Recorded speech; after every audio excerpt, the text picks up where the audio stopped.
నమస్తే రైతు సోదరులకు శుభోదయం. స్టెల్లింగ్ పంప్ సమర్పించే నేలతల్లి కార్యక్రమానికి స్వాగతం. జీఎస్టీ పన్ను విధానం కడియం నర్సరీలకు వణుకు పుట్టిస్తోందా? కేంద్ర ప్రభుత్వ నిర్ణయం నర్సరీ నిర్వాహకుల జేబుకు చిల్లు పెట్టనుందా? జీఎస్టీ అమల్లోకొస్తే నర్సరీ పెంపకందారుల ఆదాయం తగ్గిపోనుందా అంటే అవుననే అంటున్నారు.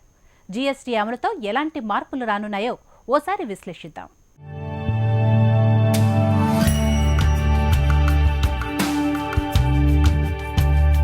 కడియం పేరు చెప్పగానే వందల ఎకరాల్లో నర్సరీలు మనకు కళ్ల ముందు కదలాడుతుంటాయి. పూలు, పండ్ల మొక్కలు, ఇంట్లో పెంచుకునే మొక్కలు, వ్యాపార సరళలో పెంచుకునే మొక్కలు మనకు ఇక్కడ లభిస్తాయి. ఇక్కడి నుంచి మొక్కలు వివిధ రాష్ట్రాలతో పాటు విదేశాలకు సైతం ఎగుమతి అవుతుంటాయి. ఏటా కోట్ల రూపాయల వ్యాపారం ఇక్కడ సాగుతోంది. దేశంలోనే కడియం నర్సరీలకు ఎంతో పేరుంది. దేశంలో అనేక ప్రాంతాల్లో నర్సరీలు ఉన్నప్పటికీ కడియం నర్సరీలదే పైచేయి. ప్రభుత్వం నుంచి ఎలాంటి ప్రోత్సాహం లభించకపోయినా సొంతంగా రైతులు అంట్లు కట్టుకుని తమ నర్సరీలనే తమ ప్రయోగశాలగా మార్చేశారు.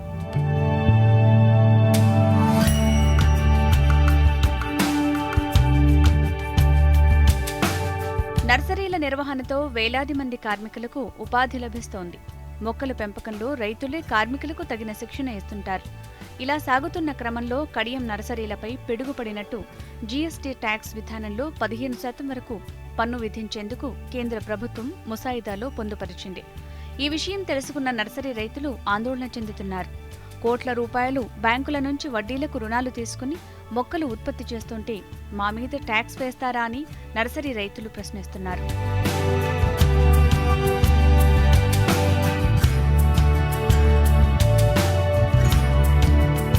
ఇలాంటి పన్నులు విధించడం ద్వారా గతంలో మాదిరి ఉత్సాహంగా పనిచేయలేమని చెప్తున్నారు. దినదిన అభివృద్ధి చెందుతున్న మొక్కల వ్యాపారాన్ని ఈ చర్య దివాళా తీస్తోందని అంటున్నారు. కేంద్ర ప్రభుత్వం తన నిర్ణయాన్ని వెనక్కి తీసుకోవాలని నర్సరీ నిర్వాహకులు డిమాండ్ చేస్తున్నారు. ప్రభుత్వం నుంచి సహకారం లేకపోయినా వేలాది మంది ఈ రంగాన్ని నమ్ముకుని జీవిస్తున్నారు. ఇలాంటి పరిస్థితుల్లో పిడుగులాంటి నిర్ణయాలు తీసుకోవటం ఎంతవరకు సమంజసం అని ప్రశ్నిస్తున్నారు. కొన్ని లక్షల మంది ఇండియా వైడ్ నర్సరీల్లో ఈ నర్సరీని ఆధారంగా చేసుకుని ఈ వ్యవసాయాన్ని నమ్ముకుని బతుకుతున్నారు. ఈ పర్యావరణ పరిరక్షణ కోసం చేసే ఈ రైతులందరూ కూడా ఎంతోమంది రాత్రనక పగలనక ఎంతోమంది కష్టపడి దీన్ని ఇప్పుడు ఈ రోజుల్లో ఇప్పుడు అంతా కాంక్రీట్ మయం అయిపోతున్న ఈ రోజుల్లో ఈ పర్యావరణం కోసం చేసే రైతులకు గవర్నమెంట్ ఎప్పుడు కూడా దీన్ని సపోర్ట్ చేయాలి. ఇది అగ్రికల్చర్లోనే ఉంచాలి. ఎందుకంటే దీంట్లో చాలా కష్ట నష్టాలు ఉంటాయి. దీనికి ఎప్పుడు ప్రకృతి వైపరీత్యం నుంచి ఏమొస్తుందో తెలియదు. దీని మీద నమ్ముకుని కొన్ని లక్షల కుటుంబాలు కూలీలు ఉన్నారు, అలాగే రైతులు ఉన్నారు. దేశంలోనే పెద్ద నర్సరీలు కడియం ప్రాంతంలో ఉన్నాయి. నర్సరీల నిర్వహణను వ్యవసాయంగా చూడాలి తప్ప వ్యాపార కోణంలో చూడరాదని నర్సరీ నిర్వాహకులు కోరుతున్నారు. ఫలసాయం అటు పర్యావరణ పరిరక్షణ కాపాడే నర్సరీలకు మరి ఇలాంటి జిఎస్టీ సెంట్రల్ నుంచి ప్రభుత్వం మాకు ట్యాక్స్లు వేయటం ఇవన్నీ మేము దీన్ని పూర్తిగా రైతులందరూ కూడా వ్యతిరేకిస్తున్నాం. ఎందుకంటే ప్రతి ఒక్కరూ కూడా కష్టపడి బ్యాంకు రుణాలు తీర్చుకుని, బ్యాంకు రుణాలంటే ఇంచుమించు మా కడియం మండలంలోనే దేశంలో అతిపెద్ద ఇండస్ట్రీ కడియంలోనే ఉంది నర్సరీ రంగం. కానీ నర్సరీ ఎలా డెవలప్ అయింది, బ్యాంకు నుంచి రుణాలు ఇచ్చారు కాబట్టి 300-400 కోట్లు మేము అన్ని బ్యాంకుల నుంచి రుణాలు తీసుకుని ఈ నర్సరీని నడుపుతున్నాం. దీన్ని మళ్ళీ ఇప్పుడు జిఎస్టీ వేసి మాకు ట్యాక్స్ రూపాయన గవర్నమెంట్ దీని మీద మాకు ట్యాక్స్ ఇస్తే మేము ఏ రకంగా దీన్ని నర్సరీ మేము అభివృద్ధి చేయలేము. కాబట్టి మీరు ఆలోచన చేసి అన్నీ మా తరపు నుంచి ఈ జిఎస్టీ అనేది ట్యాక్స్ పూర్వకంగా మాకు ఏ రకమైన ట్యాక్స్ లేకుండా మమ్మల్ని అగ్రికల్చర్లోనే ఉంచమని మా నర్సరీ రైతులందరూ కోరుతున్నారు. సెంట్రల్ గవర్నమెంట్ విధించిన జిఎస్టీ నర్సరీ రైతులకు పెద్ద గుదిబండ కింద మారింది. ఏంటంటే ఒక నర్సరీ రైతు మరో పత్తి రైతు కాకూడదు. మరో పత్తి రైతు అయ్యాడంటే అన్ని ఆత్మహత్యలు జరుగుతాయి, ఏమీ ఉండదు. నర్సరీకి జిఎస్టీ రావడం వల్ల నర్సరీ రైతులు చాలా నష్టపోతారు. చాలా ఆత్మహత్యలు కూడా జరిగే అవకాశాలు ఉన్నాయి. ఇది దృష్టిలో పెట్టుకుని గవర్నమెంట్ పెద్ద మనసు చేసి దీన్ని ఆలోచనలో పెడితే చాలా బాగుంటుంది. నర్సరీ రంగంపై పన్ను వేస్తే ఈ రంగం దెబ్బతింటుందని అంటున్నారు రాజమండ్రి రూరల్ ఎమ్మెల్యే గోరంట్ల బుచ్చయ్య చౌదరి. నర్సరీలను జీఎస్టీలో చేర్చడంపై కేంద్రం మరోసారి ఆలోచించాలని కోరుతున్నారు. ఈ విషయాన్ని ముఖ్యమంత్రి చంద్రబాబు నాయుడు ద్వారా కేంద్రం దృష్టికి తీసుకువెళ్లి రద్దుకు ఒత్తిడి తీసుకొస్తామని ఎమ్మెల్యే గోరంట్ల చెబుతున్నారు. భారతదేశంలో కడియం నర్సరీస్ నెంబర్ 1 స్థానాల్లో ఉన్నాయి. దీని మీద కనుక ట్యాక్స్ స్ట్రక్చర్ కనుక వేసే పరిస్థితి వస్తే ఈ మొత్తం నర్సరీ రంగం మునిగిపోతుంది. ఇప్పటికే నష్టాల్లో ఉన్న ఈ నర్సరీ రంగం మునిగిపోతుంది. ఆ rearing of seedlings or plants దానికి క్లియర్ డెఫినేషన్ కనుక ఇవ్వకపోతే ఇది పన్ను పరిధిలోకి వస్తుంది. పన్ను పరిధిలో కనుక వస్తే మొత్తం నర్సరీ అంతా ఎఫెక్ట్ అవుతుంది. కనుక ఏదైతే సోషల్ ఫారెస్ట్రీ కానీ దీనన్నిటికీ అవసరమైనది ఇది దాని మీద క్లారిటీ ఇవ్వాలని చెప్పి వారు కోరుతా ఉన్నారు. దీన్ని ముఖ్యమంత్రి గారి దృష్టికి తీసుకెళ్ళి కేంద్ర ప్రభుత్వం కూడా దృష్టికి తీసుకెళ్ళి దీనికి నర్సరీ రంగానికి నష్టం జరగకుండా చేయాలని మేము ఆలోచిస్తూ ఉన్నాం. నేను ముఖ్యమంత్రి గారు కూడా సానుకూలంగా చెప్పారు. ఎట్టి పరిస్థితుల్లో కూడా ఇది ఇప్పుడిప్పుడే బూమింగ్ అవుతుంది. దీనివల్ల పర్యావరణానికి కూడా మేలు జరిగేలాంటి కార్యక్రమాలు వస్తున్నప్పుడు దానికి విఘాతం కలిగేలాగా కార్యాచరణ ఉండకూడదని చెప్పారు.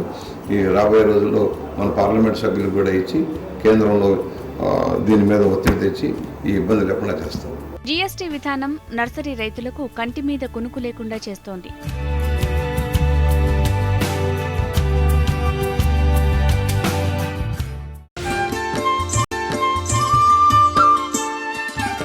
విదేశాలకు పరిమితమైన డ్రాగన్ ఫ్రూట్ సాగుపై సంగారెడ్డి జిల్లా రైతులు ఆసక్తి చూపుతున్నారు.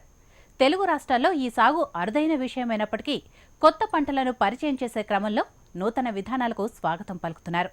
మార్కెట్లో డిమాండ్ ఉంటే ఉత్పత్తులను పండించడం ద్వారా లాభాలు పెంచుకోవచ్చని చెప్తున్నారు. మరి ఈ డ్రాగన్ ఫ్రూట్ ఎందుకు సాగు చేయాల్సి వచ్చింది? దీన్ని సాగు చేయాలనే విషయాన్ని మనకు వివరిస్తున్నారు రైతు సంగారెడ్డి.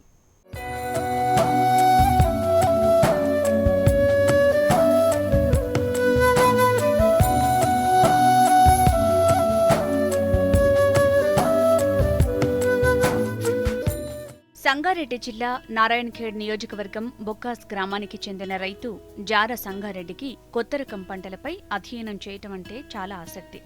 గతంలో యాపిల్ బేర్ సాగు చేసిన ఈ రైతు ఇప్పుడు డ్రాగన్ ఫ్రూట్ సాగు చేస్తున్నారు. Dragon fruit Thailand, Vietnam, Israel, Sri Lanka వంటి దేశాలకు పరిమితమైన ఎడారి పంట. కోల్కతాలో దొరికే ఈ అంటు మొక్కలను తెచ్చి వినూత్న పద్ధతుల ద్వారా సాగు చేస్తున్నారు సంగారెడ్డి. ఇందులో red and red, pink and white, red and white అనే 3 రకాల విత్తనాలుంటాయి. రెడ్ అండ్ రెడ్ రకం తీయగా ఉంటుంది. తక్కువ వర్షపాతం గల ప్రాంతాల్లో డ్రాగన్ ఫ్రూట్ మంచి దిగుబడినిస్తుందని తెలుసుకుని ఈ మొక్కలను పెంచుతున్నాను అంటున్నారు రైతు. హార్ట్ ప్రాబ్లం, బీపీ, షుగర్ వ్యాధిగ్రస్తులకు ఇది ఎంతగానో మేలు చేస్తుంది.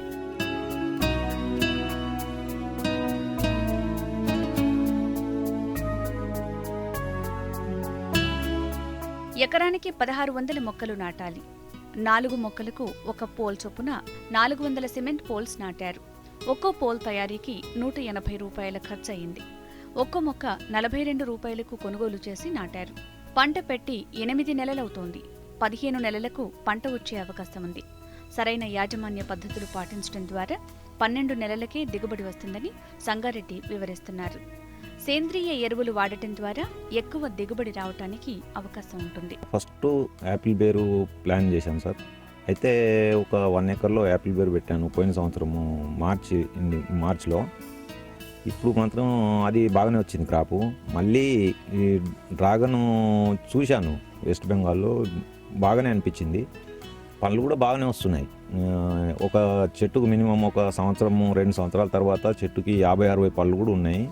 ఇది ఇంకోటి క్రాప్ సార్ 1 ఇయర్లో 2 టైమ్స్ కూడా వస్తుంది, 3 టైమ్స్ కూడా వస్తుంది బాగా చేస్తే. కాకపోతే ఎడారి మొక్క, అది వాటర్ కూడా తక్కువనే అవసరం ఉంటుంది. నేను మొక్కలు తీసుకొచ్చి పెట్టినాను ట్రయల్ కోసం అని. ఒక 300 మొక్కలు పెట్టినాము. ఆల్రెడీ మనకు 8 నెలలకే ఆల్రెడీ ఒక 2-3 చెట్లు కూడా పళ్ళు వచ్చినాయి. ఒక్కొక్కటి ½ కేజీ వచ్చింది. ఇందులో 3 వెరైటీలు ఉన్నాయి. ఒకటి పింక్ అండ్ వైట్, ఇంకోటి pink and red and white. ఇది మేము పెట్టింది సార్ రెడ్ అండ్ రెడ్. ఇది కొంచెము బాగానే ఉంది, టేస్ట్ బాగుంది. అయితే ఈ పండు తినడం మూలంగా కొంచెం హార్ట్, బీపీ, షుగరు పేషెంట్ చాలా ఎక్కువ తింటున్నారు. ఇందులో విటమిన్స్ బాగున్నాయి, హార్ట్ వాళ్ళకి బాగా ఉపయోగపడుతుందని డిమాండ్ కూడా బాగానే ఉంది. హైదరాబాద్లో హోల్సేల్గా మనకి ఇప్పుడు మినిమము 150 నుండి 200 రూపాయలు కేజీ వెళ్తున్నాయి హోల్సేల్లో. ఇది హోల్సేల్ రేటు. అయితే రిటైల్గా 400 కూడా అమ్ముతున్నారు. ఒక్కొక్క పండు వచ్చి ఇప్పుడు బిగ్ బజార్లో కానీ రిలయన్స్ షాపులలో కానీ 80 రూపీస్కు ఒక పీస్ ఇస్తున్నారు. అయితే ఇది మనకి మొక్క పెట్టిన నుండి ఒక 15 నెలలకి క్రాప్ స్టార్ట్ అవుతుంది. అయితే మంచిగా చూసుకుంటే ఓ 10-12 నెలలకు కూడా మంచి స్టార్ట్ అవుతుంది. కాకపోతే ఇది ఒక ఎకరంలో 1600 మొక్కలు పెట్టాలి. మళ్ళీ 400 పోల్స్ అంటే సిమెంట్ పోల్స్ అరేంజ్మెంట్ చేసుకోవాలి. పోల్స్కి 4 మొక్కలు పెట్టాలి. 4 మొక్కలు అండ్ సిమెంట్ పోల్స్. అయితే వేరే ఐరన్ పోల్స్ కూడా కొంతమంది వేస్తామంటున్నారు, కానీ అది రాంగు. ఎందుకంటే ఐరన్ వేడి అవుతుంది, దానికి వేర్లు వస్తాయి. వేర్లు ఈ సిమెంట్ పోల్స్కి అతుక్కొని స్ట్రేట్గా వెళ్ళిపోతుంది మొక్క. అయితే ఈ పైన టైర్ మేము ఇక మా ప్లాన్తో ఈ కడీలు మేమే వేసుకున్నాము. సిమెంట్ పోల్స్ పైన ఒక ఇది పెట్టాము, స్క్రూ పెట్టి పైన మళ్ళా దానిపైన 2 ఇనుప సీకులు పెట్టి దానిపైన టైర్ వేసినాము. టైర్లో నుంచి బయట వస్తాయి, అవి బయట వచ్చి వేలాడబడతాయి. అయితే ఇది 15 నెలలకి ఆల్రెడీ మనకి మినిమం ఒక 4-5 టన్నులు రావచ్చు. కాకపోతే ఒక 2వ సంవత్సరం మాత్రం 16 టన్నులు వచ్చిందని చెప్పారు సార్ అక్కడ. హోల్సేల్ మార్కెట్లో కిలో 150 రూపాయలకు విక్రయిస్తున్నారు. అదే రిటైల్ మార్కెట్లో అయితే 400 రూపాయలకు విక్రయిస్తున్నారు. తక్కువ వర్షపాతం ఉన్న చోట ఇది లాభదాయకమైన పంట అని చెప్తున్నారు సంగారెడ్డి. ఒక ఏడాదిలో 2 నుంచి 3 పంటలు తీసుకునే అవకాశం ఉంది. పోల్స్కి బయట 300 రూపీస్ ఉంది. అయితే మేమేం చేసామంటే ఓన్గా నేనే వేసుకున్నాను పోల్స్. మనకి 180 రూపాయలు అట్లా పడింది ఒక పోలు. బయటనేమో 300 రూపాయలు చెప్పారు. అందుకోసమని మేమే డస్ట్ తెచ్చి సిమెంట్ తెచ్చి మేమే సొంతంగా తయారు చేసుకున్నాము. ఈ టైర్స్ వచ్చి పాత టైర్లు 20 రూపీస్ అట్లా పడినాయి. అయితే మొక్కలు 42 రూపీస్ సార్. అంటే ఇక్కడ మనకి 40 రూపాయలు వస్తాయి, మేము 42 రూపాయలు కూడా ఇస్తున్నాము. అయితే మేము తెచ్చినప్పుడు 40 రూపాయలు తీసుకొచ్చినాము, ఇప్పుడు 42 రూపీస్ ఇస్తున్నాం. మొక్కలు కూడా అవైలబుల్ ఉన్నాయి మనకు, కలకత్తా నుంచి వస్తాయి. ఈ క్రాప్ పెట్టి సార్ ఇప్పుడు 8 మంత్స్ సార్, ఇది 8వ నెల. బాగానే ఉంది గ్రోతింగ్. కాకపోతే మేము వర్మే ఎక్కువ యూజ్ చేస్తున్నాం. దానికి అంతా మందులు కూడా ఇప్పటివరకు మందులు కూడా ఏం అంతా వేయలేను, ఇంగ్లీష్ మందులు. మొత్తం వర్మి వాష్ స్ప్రే చేస్తున్నాము. మళ్ళా పంచగవ్య తయారు చేసుకొని అది కూడా స్ప్రే చేసుకుంటున్నాము. దాంతో డెవలపింగ్ బాగుంది. అందరికంటే భిన్నంగా ఆలోచించి డ్రాగన్ ఫ్రూట్ గురించి తెలుసుకుని సాగు చేశానని ఈ అభ్యుదయ రైతు చెప్తున్నారు. మంచి ఫలితాలు వస్తాయనే నమ్మకం ఉందని ఆశాభావం వ్యక్తం చేస్తున్నారు.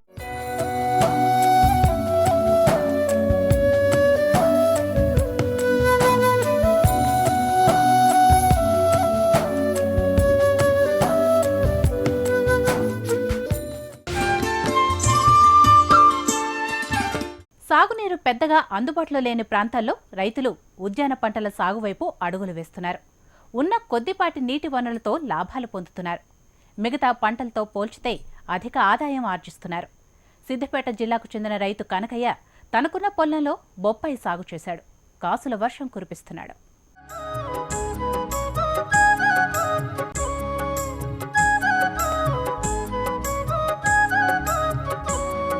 అసలే మెట్ట ప్రాంతం, ఆపై తీవ్ర వర్షాభావం. బావులు బోర్లలో ఉండేది కొద్దిపాటి నీరు మాత్రమే. ఈ పరిస్థితుల్లో వరి, చెరకు, మొక్కజొన్న పంటలు సాగు చేసే రైతులు నష్టాలు చవిచూస్తున్నారు. అందుకే ఇలాంటి పరిస్థితి నుంచి బయటపడాలనుకున్నాడు ఆ రైతు. తనకున్న కొద్దిపాటి నీటి వనరులతో రైతు కష్టాల సాగు చేయకుండా బొప్పాయి సాగు మొదలుపెట్టాడు. బొప్పాయి సాగుతో మంచి లాభాలు పొందవచ్చని నిరూపిస్తున్నాడు. మిగతా పంటలతో పోల్చితే బొప్పాయి సాగు లాభదాయకమని వివరిస్తున్నాడు.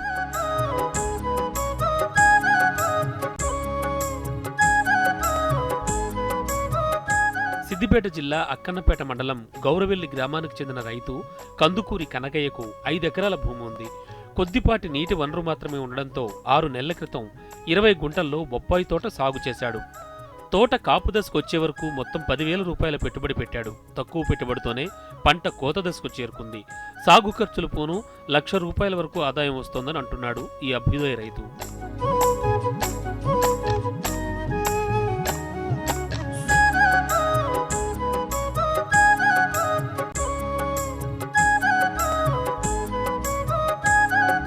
గతంలో మిగతా పంటలు సాగు చేసిన ఈ రైతు ఇప్పుడు బొప్పాయి ద్వారా లాభాలు చూస్తున్నాడు. పంట వేసిన 9 నెలలకే పంట చేతికొస్తుంది. ఆ తర్వాత 7 నెలల వరకు పంట అందుతూనే ఉంటుందంటున్నాడు. కూలీల ఖర్చు కూడా పెద్దగా ఉండదు, వారి అవసరం కూడా ఉండదు. కొద్ది విస్తీర్ణం వేస్తే ఒక మనిషి ఎంతో తేలిగ్గా సాగు చేయవచ్చని తన సొంత అనుభవం ద్వారా చెబుతున్నాడు. బొప్పాయి సాగుతో బోలెడు లాభాలు ఉన్నాయంటున్నాడు. మంచి సాగు ఉన్నది. కాకపోతే ఖర్చు ఒక 15,000 వస్తుంది. మనకు ఒక 20 గుంటలు పెట్టుకుని ఎకరం పెట్టుకుంటే 20,000 వస్తుంది. తర్వాత పిండి బత్తాలు కూడా బాగా ఎక్కువ పట్టాయి. తక్కువ అంటే 4 బస్తాలు అయితే క్రాప్కి వస్తుంది. 9 నెలల్లో 8 నెలల్లో మన క్రాప్ ఆల్రెడీ అందుకుంటుంది. తర్వాత ఒక 6-8 నెలల దాకా క్రాప్ ఉంటుంది. దానివల్ల మంచి లాభాలే ఉన్నాయి కానీ నష్టాలు అయితే లేవు. నేను ఒక 20 గుంటలు సాగు చేసిన.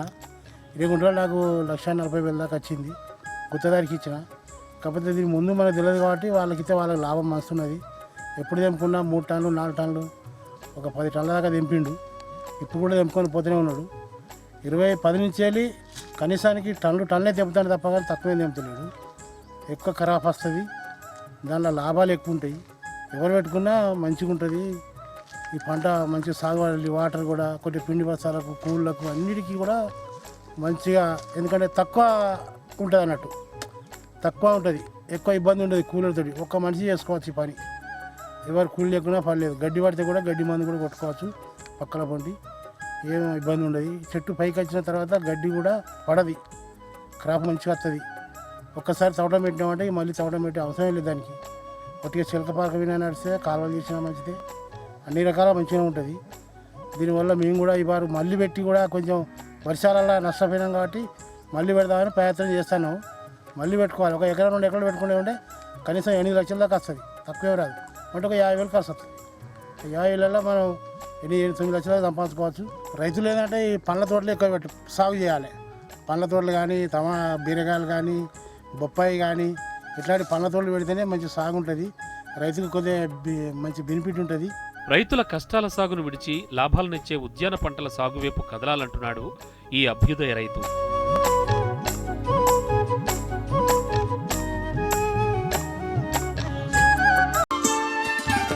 సముద్ర ఉత్పత్తులు, చేపలు ఏమాత్రం కలుషితం కాని ఆహారం అంటుంటారు. కానీ వీటిని కూడా కల్తీ చేస్తున్నారు. ఇది ఈ రంగానికి ప్రమాదకరంగా మారింది. దీని నుంచి బయటపడి సహజంగా వచ్చే ఉత్పత్తుల తయారీకి ఈ రంగంపై అధ్యయనం చేస్తున్న నిపుణులు ప్రయత్నిస్తున్నారు. ఇందులో భాగంగా నిర్వహిస్తున్న అంతర్జాతీయ ఆక్వా సదస్సుకు వేదిక కానుంది పశ్చిమ గోదావరి జిల్లా.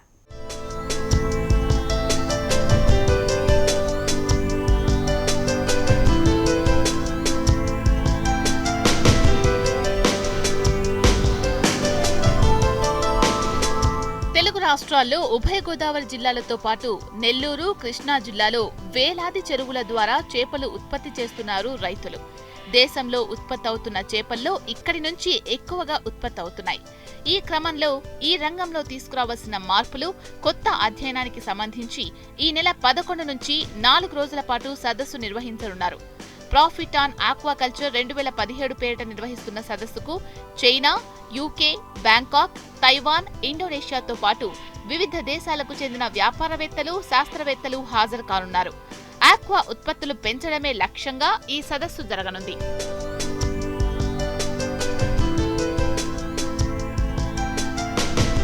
ఆనంద foundation, Asian institute of technology, Andhra Pradesh మత్స్య శాఖ, శ్రీ వెంకటేశ్వర వెటర్నరీ విశ్వవిద్యాలయం సంయుక్తంగా పశ్చిమ గోదావరి జిల్లా భీమవరంలో అంతర్జాతీయ ఆక్వా సదస్సు నిర్వహించనున్నాయి. ఇతర దేశాలకు ఎగుమతి చేయడానికి ఉద్దేశించిన ఆక్వా ఉత్పత్తులను పెంచాలనే లక్ష్యంతో సదస్సు జరగనుంది.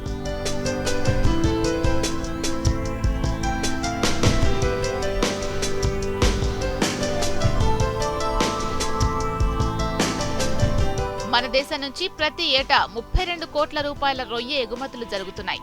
ఫలితంగా ప్రభుత్వానికి భారీ ఆదాయం వస్తోంది. అమెరికా వంటి దేశాల నుంచి డిమాండ్ పెరుగుతోంది. సముద్ర ఉత్పత్తులను కొనుగోలు చేసే దేశాలు పెరిగాయి. రొయ్యల సాగులో యాంటీబయాటిక్స్ వినియోగం ఎక్కువగా ఉంది. అన్ని దేశాల్లోనూ ఇదే పరిస్థితి నెలకొంది. దీంతో అంతర్జాతీయంగా చెరువుల్లో పండించే రొయ్యకు ఎదురు దెబ్బ తగులుతోంది. ఫలితంగా రొయ్య రైతులు కుదేలవుతున్నారు. ఈ విధానానికి స్వస్తి చెప్పే సేంద్రియ సాగు ప్రోత్సహించడం, దానికి మెలకువలు చేపల ఉత్పత్తులను పెంచడం, అంతర్జాతీయంగా నాణ్యమైన రొయ్యలు, సముద్ర ఉత్పత్తులను ఎగుమతి చేయడం వంటి అంశాలపై చర్చించనున్నారు. ఐదవ సంవత్సరం ఈ ప్రాఫిట్ అండ్ అక్వాకల్చర్ మీద ఇంటర్నేషనల్ సెమినార్ భీమవరం డాక్టర్ బీవీరాజ్ కాలేజీలో ఈ 11, 12, 13, 14 తారీఖుల్లో ఇంటర్నేషనల్ కాన్ఫరెన్స్ జరుగుతున్నది. ఈ కాన్ఫరెన్స్కి సుమారు 15 దేశాల నుంచి శాస్త్రవేత్తలు వస్తున్నారు. అలాగే మా ఇండియా నుంచి కూడా అనేక సైంటిస్టులు వస్తున్నారు. అన్ని రకాల మరి ముఖ్యంగా చైనీస్ ఒకరోజు వాళ్ళకి 13వ తారీఖుని ఒక చైనీస్ టార్గెట్ చేపెట్టారు. ఇప్పటిదాకా చైనీస్ వాళ్ళు సైంటిస్టులు ఇండియాకి రాలేదు. వాళ్ళకి మనకి తేడాలు, చైనాలో 60 లక్షల టన్నులు పండుతున్నది, మనకేమో 10 లక్షల టన్నులు పండుతున్నది. చాలా డిఫరెన్స్ ఉంది. దాన్ని గ్యాప్ ఎలా చేయాలనేది, ఏం చేయాలన్నది మన రైతులకి. అలాగే ఇప్పుడున్న 1-2 వెరైటీస్లో ఉన్నాయి. చైనాలో 2000 రకాల ఫ్రెష్ వాటర్లో ఉన్నాయి. ఇప్పుడు మనం ఏ రకంగా చేసుకోవాలి, ఏం చేయాలన్నది, డైవర్షన్గా చేయాలన్నది మెయిన్ ఉద్దేశంతో ఈ ఇంటర్నేషనల్ కాన్ఫరెన్స్ పెట్టడం జరుగుతున్నది. దేశంలో కట్ల, రోహు, ఫంగస్ ఈ 3 రకాల చేపలను మాత్రమే మనం పెంచుతున్నాం. చైనాలో 2000 రకాల చేపలను పెంచుతున్నారు అక్కడి రైతులు. దీంతో అంతర్జాతీయ మార్కెట్కు చైనా నుంచి చేపల ఎగుమతులు పెరుగుతున్నాయి. మన దేశంలో ఏటా 10 లక్షల టన్నుల చేపలను రైతులు పెంచుతుంటే చైనా రైతులు మాత్రం ఏకంగా 62 లక్షల టన్నుల చేపలను ఉత్పత్తి చేస్తున్నారు. ఈ నేపథ్యంలో ఇక నుంచి ఎగుమతి రకాలను పెంచాలన్న ఉద్దేశంతో ప్రాఫిట్ ఆన్ ఆక్వాకల్చర్ అంతర్జాతీయ సదస్సును 5వ ఎడిషన్గా భీమవరంలో ఏర్పాటు చేస్తున్నారు నిర్వాహకులు. రైతులకి అంటే రేట్లు, ఇటు ఆక్వాకల్చర్ మీద న్యూ వెరైటీస్ మనమే ఎలా వచ్చిందో ఇతర వెరైటీస్ కూడా రావాలని ఈ ఉద్దేశంతో ఈ సమావేశం ఏర్పాటు జరుగుతున్నది. సో ముఖ్యంగా మన భారతదేశం చెందినటువంటి గుప్తా గారు కూడా మరి ఆయన వచ్చి ఈ తిలాపియా మీద కూడా ఆయన ఉపన్యాసం ఇస్తారు. అలాగే తిలాపియా మీద అమెరికా నుంచి ప్రత్యేకంగా ఒక సైంటిస్ట్ వచ్చి ఆయన కూడా చెప్తున్నారు. అలాగే డిసీజుల మీద కూడా వచ్చి అమెరికా నుంచి వచ్చి ఒక సైంటిస్ట్ ఆయన కూడా వస్తున్నారు. సో అలాగే థాయిలాండ్ నుంచి, వియత్నాం నుంచి, అలాగే బ్రిటన్ నుంచి కూడా వస్తున్నారు. భారత్తో పాటు America, Britain, France, Germany, China, Thailand, Taiwan, Malaysia దేశాల నుంచి ఆక్వా శాస్త్రవేత్తలు పాల్గొంటారు. వనామీ రొయ్య సాగు, హేచరీలు, నీటి యాజమాన్యం, సేంద్రియ పద్ధతి, వ్యాధులను అరికట్టడం అంశాలపై ఈ సదస్సులో నిపుణులు చర్చించనున్నారు.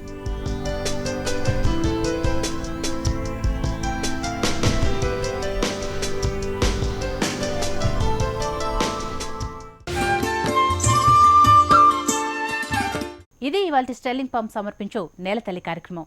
నమస్తే.